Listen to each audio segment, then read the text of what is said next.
My five, I got your boy, bro, Trey Murphy.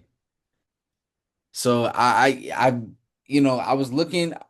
I feel like this list for the small forwards, it was hard for me because it was like, do I still want to go with old players that I know can produce, but they're always injury prone, or do I want to go with younger players that I know can produce and still, play a solid amount of games? And I feel like Trey Murphy really fits the criteria. Hmm. He's coming off a very improved year with the Pelicans. He has a career highs in almost every single stat this season, and can play both ways. So I'm really impressed with him. I think he averaged 18 points per game this year, if I'm not mistaken.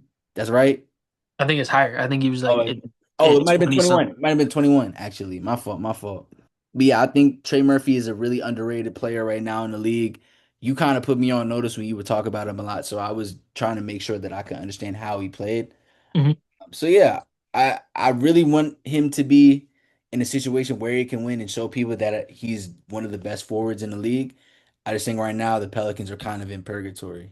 Yeah, I think that's a good pick too. The thing is, I added Jimmy and you didn't, and I also have J Dub in this category. So It's I have cool. two more players that you didn't have on yours. For me, it's tough because I love Trey Murphy. Definitely one of my favorite players in the league.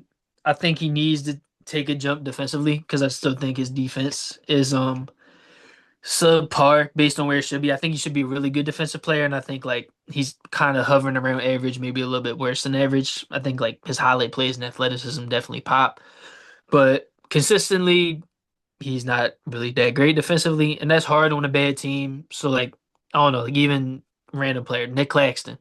He's a well-known good defensive player, but on the Yeah. Nets, like last year, he wasn't a good defensive player, and I think part of that is just because the team is bad, and that happens sometimes. No fault of Trey Murphy, but I would just like to see more from him on that end. But yeah, I'll absolutely love him. I'm not mad at that pick at all. At my four, I have Jimmy Butler.